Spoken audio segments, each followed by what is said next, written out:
जहां तक हमने देखा है, टिजा और टिहान की मम्मी ने मुंबई अपने बच्चों को पढ़ाई करने के लिए भेजा था। क्या वहां पे बैठ के वो अपने बच्चों को खिला नहीं सकते थे?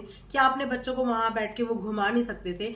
सब कुछ कर सकते थे, लेकिन उनका मेन मोटिव मुंबई भेजने का उनको अच्छी अपब्रिंगिंग देना और उनको अच्छी एजुकेशन देना था। लेकिन एजुकेशन के नाम पे यहाँ पे बच्चों को मिल रहा है तो क्या?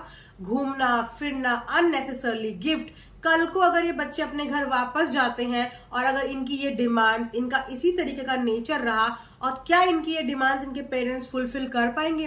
Hello friends, welcome back to another reaction. So friends, वैसे तो डब्बा ज्ञान का भंडार बना घूमता है, खुद दिशाहीन है, जिसको पता ही नहीं है कि उसकी डायरेक्शन और उसकी लाइफ किस मोड़ और किस रास्तों से गुजर रही है। लेकिन डब्बा पूरी कोशिश करता है कि अपने घर के बच्चों को, टिजा और टिहान को डायरेक्शन दे दे। लेकिन एक डायरेक्शन देने के नाम पे मुझे लगता है कि वो उनको बिल्कुल डाइवर्ट कर रहा है टुवर्ड्स देयर स्टडी।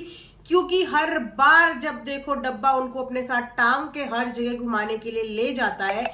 एक स्कूल गोइंग बच्चे को, जो 9th और 10th के स्टूडेंट्स हो, आप खुद बताइए कि क्या उन बच्चों के पास इतनी फुर्सत होती है कि वो एवरीडे शॉपिंग मॉल में चले जाएं, एवरीडे कहीं घूमने फिरने या कार में बैठ के कहीं भी चले जाएं।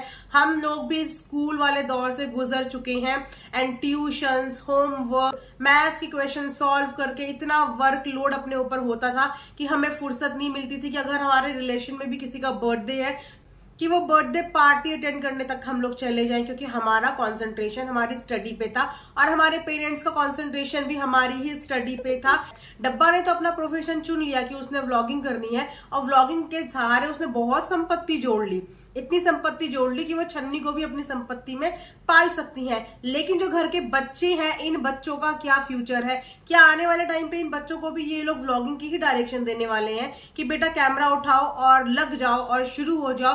क्योंकि ऑलरेडी टीजा तो 10th में है ही, 2 साल बाद 12th के बाद बच्चे को डिसाइड करना होता है कि उसको अपनी लाइफ में करना क्या है। इन बच्चों का अभी तक कोई एम ही सेट नहीं है। इनको इस तरीके से पाला जा रहा है जैसे कि प्ले ग्रुप के बच्चे नहीं होते कि जब मर्जी छुट्टी करवा लो, जब मर्जी घूमने मुंह उठा के चले जाओ। बच्चों को ये भी टेंशन नहीं है कि मेरा वर्क कहाँ है, मेरा होमवर्क हुआ है कि नहीं हुआ है।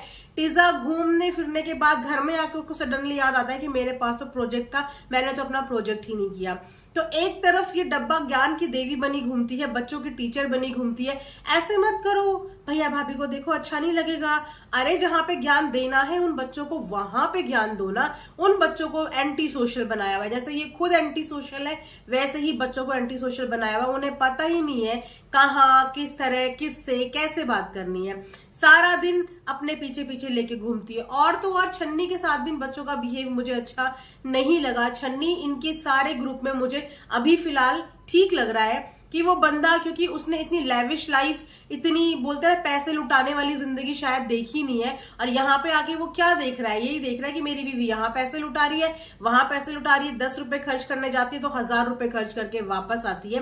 तो इसी तरीके का माहौल इनके घर के बच्चों को भी मिला हुआ है। इसीलिए इनके घर के बच्चों को भी पैसों की कोई भी वैल्यू नहीं है। उन्हें लेके जाओ तो कुछ भी ऊट पटांग चीजें वो उठा के ले आते हैं, जिन चीजों की जरूरत होती भी नहीं है वो चीज उठा के वो लोग लेके आ जाते हैं। बच्चों को गिफ्ट देने के लिए उनको लालच दिया जाता है। मुझे आज भी याद है कि जब मुझे स्कूटी खरीदनी थी ना, तो मेरे पापा ने मेरे आगे कंडीशन रखी थी कि बेटा पहले तो 10th से पहले स्कूटी दूंगा नहीं, और 10th के बोर्ड के एग्जाम्स में अगर तुम फर्स्ट डिवीजन लेके आते हो तो तभी मैं तुम्हारे को स्कूटी दूंगा। तो ये तरीका होता है बच्चों को चीजें गिफ्ट करने का, ताकि बच्चों के अंदर उन चीजों को पाने की ललक जगे, वो और कोशिश करें और पढ़ाई करें। और यही I think middle class family के पेरेंट्स करते हैं। एक टारगेट बच्चों को देते हैं कि बेटा अगर तुम ये चीज करोगे तो मैं तुमको ये चीज दिला के दूंगा। लेकिन इनके घर के बच्चों का बर्थडे हो तो उन्हें उन्हीं एज नहीं देखी जाती, किसी चीज की कॉस्ट नहीं देखी जाती, उन्हें थम से वो चीजें थमा दी जाती हैं। और टिहान, कौन है वो लोग जो इसकी तारीफ करते हैं? मैं उन लोगों से ये पूछना चाहूंगी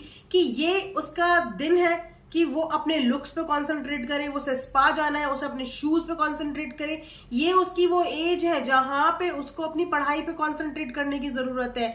एक बार उसने अपनी पढ़ाई पे कंसंट्रेशन कर लिया तो फैशन करने की, ये सब चीजें करने की उसकी उम्र आगे आएगी।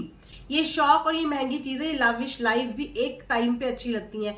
बच्चों की जिंदगी में ये सब चीजें एकदम से इंट्रोड्यूस कराना मुझे नहीं लगता कि ठीक तरीके की पेरेंटिंग है। यहाँ पे वो बच्चे हमेशा अपनी मम्मी से दूर दूर नजर आते हैं। अपनी मम्मी के साथ एक बॉन्ड जो होता है वो उनका कभी देखने को ही नहीं मिला, और वो भी सिर्फ कैमरा हॉलिक हो गए कि कैमरे के आगे किसको चूमना है, किसको प्यार करना है, उनको सब कुछ पता है। मैंने छन्नी को बहुत बार इन चीजों के लिए रोकते हुए देखा है। मतलब छन्नी कई बार इंटरफेयर करता है इन चीजों में, कई बार उन बच्चों को जवाब देने की कोशिश करता है, लेकिन वहां पे मैंने हमेशा इन चालू अप्पी को, उन बच्चों को कवर अप करते हुए देखा है। क्योंकि आई थिंक छन्नी ने अपनी लाइफ में ना स्ट्रगल्स देखे होंगे, किस तरीके से पैसे कमाए जाते हैं ये उसको बहुत अच्छे से पता है, तो वो बच्चों को डायरेक्शन देने की कोशिश करता है। लेकिन वहीं पे कई बार बच्चे मिसबिहेव करते हुए भी नजर आए हैं। ऐसे तो इस घर के जनाब एंड मैडम एक आइडल कपल है, एक आइडल बहू और बेटा है।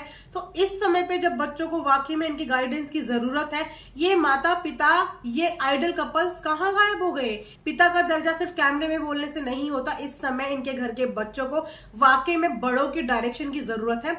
टिजा मुझे फिर भी थोड़ी सी सिंसेयर लगती है, लेकिन जैसे कि आप जानती हैं कि थोड़ा सा वो वीक है पढ़ने में, तो इन लोगों को बच्चों के फालतू घूमने फिरने की जगह उनको एक अच्छा ट्यूशन देना चाहिए, जहां पे वो पढ़ें, अपना टाइम दें और पढ़ाई करके आए। अब डब्बा मैडम तो लखपति करोड़पति यूट्यूब की पूरी अच्छी खासी फेमस व्लॉगर है, तो इनके साथ किसी का कोई भी कंपैरिजन नहीं है। तो अगर इस तरीके की आदतें बच्चों की रही तो आने वाले टाइम पे इन बच्चों के पेरेंट्स के लिए मुश्किलें खड़ी हो जाएंगी, क्योंकि वो शायद हो सकता है ये सब चीजें अफोर्ड ना कर पाए। अब आप खुद सोचिए कि जिस बच्चे को बिना मेहनत किए हुए 9-10 हजार के गिफ्ट इस उम्र में मिल रहे हैं, शूज, कल को उसके पेरेंट्स वो चीजें अफोर्ड ना कर पाए, तो क्या वो बच्चा सस्ते जूते पहनेगा? नहीं पहनेगा, क्योंकि उस बच्चे को उसी तरीके की आदत लगवा दी गई है। और फिर कल को प्रॉब्लम किसको फेस करनी पड़ेगी? उन लोगों के पेरेंट्स को, जो कि डब्बा के जहान की तरह अलादीन का चिराग लेके नहीं घूम रहे हैं कि घीसो और पैसे बरसें। तो बच्चों को इस तरीके की डायरेक्शन देना मेरे हिसाब से गलत है। आप कमेंट सेक्शन में जरूर बताना कि आप इस चीज के बारे में क्या सोचते हैं, अपनी राय मेरे साथ जरूर शेयर करना। सो ये था आज का एक रिएक्शन। आई होप कि आप लोगों को पसंद आया होगा। पसंद आया हो लाइक शेयर सब्सक्राइब जरूर करें। Thanks for watching earth mom Dehradun.